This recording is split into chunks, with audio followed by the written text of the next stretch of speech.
Here's a story that isn't getting near the amount of attention it deserves, the outcome of which could have generational consequences on free speech and protecting children from the dangers of the LGBT cult. So earlier this month, the U.S. Supreme Court held oral arguments on Chiles versus Salazar, a pending court case challenging the state of Colorado's ban on so-called conversion therapy. But what is it really banning? Well, the state defines conversion therapy as, quote, any practice or treatment by a licensed physician specializing in the practice of psychiatry that attempts or purports to change an individual's sexual orientation or gender identity, including efforts to change behaviors or gender expressions.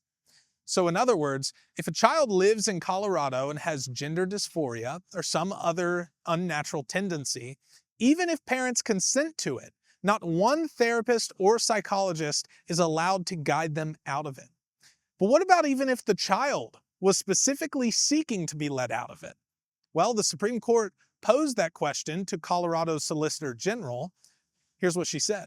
It recognized that efforts to change unwanted same-sex behavior or to reduce unwanted same-sex attraction would indeed violate the law. Sounds like the conversion ban only goes one way. You can't help a confused child out of his or her delusion, but you can help them accept and further the delusion. It's madness.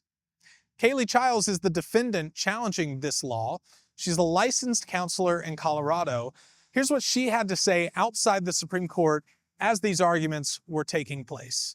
And Colorado's law would hover over every conversation I have with my minor clients, threatening me with a $5,000 fine, suspension from practice, and losing my counseling license.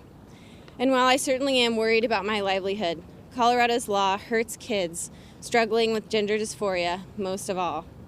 If counselors wish to engage clients on these issues, the law limits them to one option of encouraging kids to reject their body. That is a tragedy. A decision on this case isn't expected until the summer of 2026, and with a 6-3 conservative majority, it does seem like it will only be a matter of time before Colorado's law is sent to the ash bin of history where it belongs. However, anything can happen. So pray that God would grant favor towards the families and mental health professionals in Colorado who wish to do right by their children. For Real Life Network, I'm Addison Smith.